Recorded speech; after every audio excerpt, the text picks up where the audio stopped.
Assalamualaikum warahmatullahi wabarakatuh. Alhamdulillahirrabbilalamin. Wabihi nasta'in wa ala umuri dunya waddin. Wassalatu wassalamu ala ashrafil anbiya'i wal mursalin Sayyidina wa maulana Muhammadi wa ala alihi wa sahbihi ajma'in. Amma ba'du.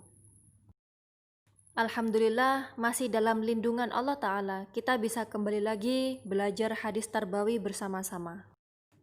Pada materi yang ke-15 ini, kita akan mempelajari hadis yang berkaitan dengan pendidikan perempuan.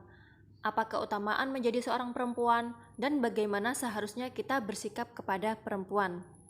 Kalau begitu, langsung saja kita masuk ke hadis yang pertama. Rawa Ibnu Adi fil Kamil min tariqi Musa bin Muhammad bin Ata' haddatsana Abul Malih haddatsana Maimun an Ibni Abbasin qala Rasulullah sallallahu alaihi wasallam al-jannatu tahta aqdamil ummahat man syi'na adkhalna wa man syi'na akhrajna. Qala Ibnu Adi Musa bin Muhammad al-Muqaddasi munkarul hadis. Diriwayatkan oleh Ibnu Adi dalam kitab Al-Kamil bahwasannya Nabi sallallahu alaihi wasallam bersabda, surga itu berada di bawah telapak kaki ibu. Siapa yang dikehendakinya masuk surga dan siapa yang keluar. Maksudnya adalah, dari jalan ibulah kita akan masuk surga atau neraka. Ibnu Adi berkata bahwa Musa bin Muhammad al-Muqaddasi adalah seorang yang mungkarul hadis. Hadis al-jannatu tahta aqdamil ummahat ini juga diriwayatkan oleh Imam Ahmad, An-Nasai, Ibnu Majah, dan Al-Hakim.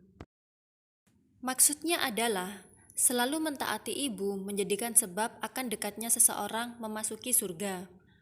At-Tibi berkata, ungkapan Nabi di bawah telapak kakinya adalah kata kiasan dari bersikap patuh dan taat padanya secara totalitas sebagaimana keterangan dalam firman Allah Ta'ala, Bismillahirrahmanirrahim.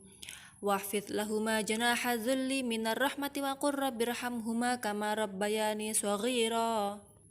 Yang artinya, dan rendahkanlah dirimu terhadap mereka berdua dengan penuh kasih sayang dan ucapkanlah, wahai Tuhanku, kasihilah mereka berdua sebagaimana mereka berdua telah mendidik aku waktu kecil. Hadis ini dilatar belakangi oleh sebuah riwayat bahwasannya salah seorang sahabat Nabi Shallallahu Alaihi Wasallam yaitu Jahimah datang kepada Nabi. Dia bertanya, ya Rasulullah, aku ingin berperang dan aku datang memohon petunjuk kepadamu. Rasulullah Shallallahu Alaihi Wasallam bertanya, apakah engkau masih mempunyai ibu? Jahimah menjawab, ya. Rasul bersabda, tetaplah bersama karena sesungguhnya surga berada di bawah kedua kakinya.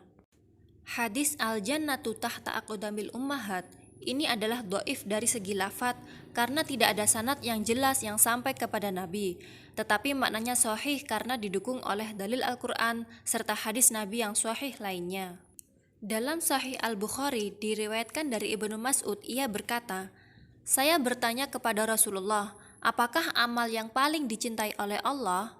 Beliau bersabda, sholat pada waktunya. Saya bertanya, kemudian apa lagi? Beliau bersabda, berbakti kepada kedua orang tua. Saya bertanya lagi, kemudian apa lagi? Beliau bersabda, berjihad di jalan Allah. Jadi, berbakti kepada orang tua adalah amalan yang paling disukai oleh Allah setelah sholat yang merupakan paling agungnya tiang-tiang agama Islam.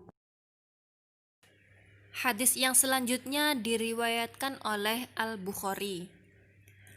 Haddatsana Abu Quraibin wa Musa bin Hizamin qala haddatsana Husain bin Ali an Zaidata an Maisarat al-Asja'i an Abi Hazimin an Abi Hurairah radhiyallahu anhu qala Rasulullah sallallahu alaihi wasallam istausu bin nisa fa innal mar'ata khuliqat min dila' wa inna a'waja syai'in fid dila'i a'lahu fa in dhahabata tuqimuhu kasartahu wa in taraktahu lam yazal a'waja fastausu bin nisa.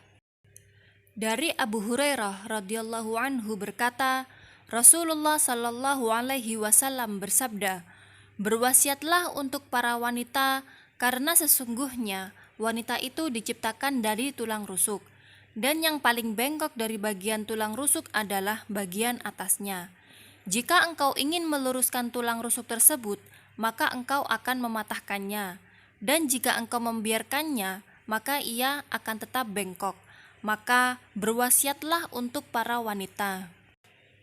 Wajib bagi seorang suami untuk mengarahkan istrinya kepada pendidikan agama dan pengamalan perintah-perintah Allah serta menjauhi larangan-larangannya. Jika kebengkokan sang istri membawa sang istri hingga melakukan kemaksiatan atau meninggalkan kewajiban, maka wajib bagi suami untuk menasehati istrinya tersebut. Allah Ta'ala berfirman dalam Al-Quran surat Az-Zumar ayat 6 yang berbunyi, Bismillahirrahmanirrahim. Khalaqakum min nafsin wahidatin tsumma ja'ala minha zawjaha. Dia menciptakan kamu dari seorang diri, kemudian dia jadikan daripadanya istrinya. Jadi, harus diingat bahwasanya menasihati seorang wanita harus dengan cara yang selembut-lembutnya. Berkata Ibnu Hajar mengomentari sabda Rasulullah Shallallahu Alaihi Wasallam di akhir hadis, maka berwasiatlah kepada para wanita. Seakan-akan pada sabda beliau itu ada isyarat bahwasanya tatkala meluruskan wanita, hendaknya harus dilakukan dengan lembut hingga tidak terlalu berlebih-lebihan yang mengakibatkan patahnya wanita tersebut, dan juga tidak dibiarkan begitu saja tanpa ada usaha pembenahan sama sekali, sehingga ia akan terus di atas kebengkokannya. Hadis yang selanjutnya diriwayatkan oleh Imam Bukhari dan Muslim.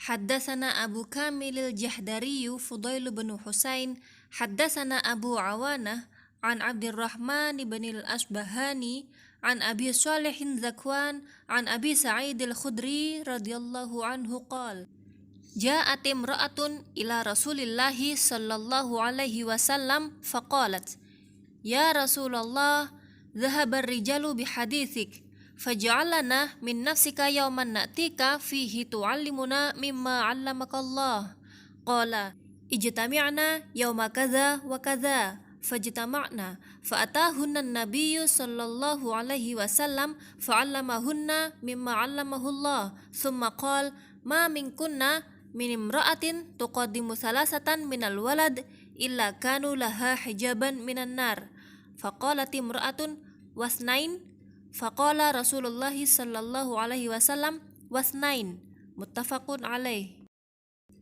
Seorang wanita menemui Rasulullah Shallallahu Alaihi Wasallam dan berkata kepada beliau, Wahai Rasulullah, para pria sudah biasa datang kepadamu dan menimba hadis, maka tolong berilah kami jatah harimu sehingga kami bisa menemuimu dan engkau dapat mengajarkan kepada kami ilmu yang telah Allah ajarkan kepada engkau.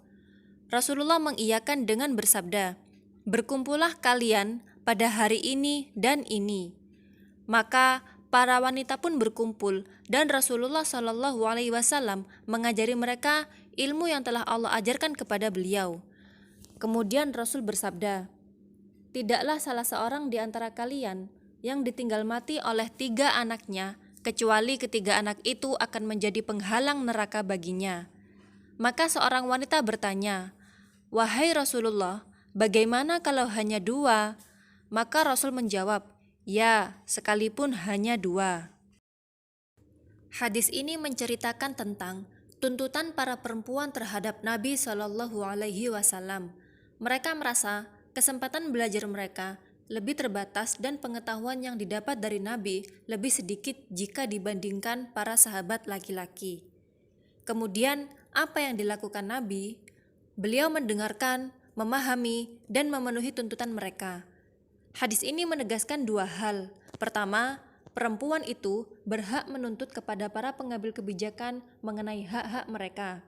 Kedua, perempuan berhak atas pendidikan yang berkualitas sebagaimana laki-laki, karena pendidikan adalah hak yang paling dasar bagi setiap orang.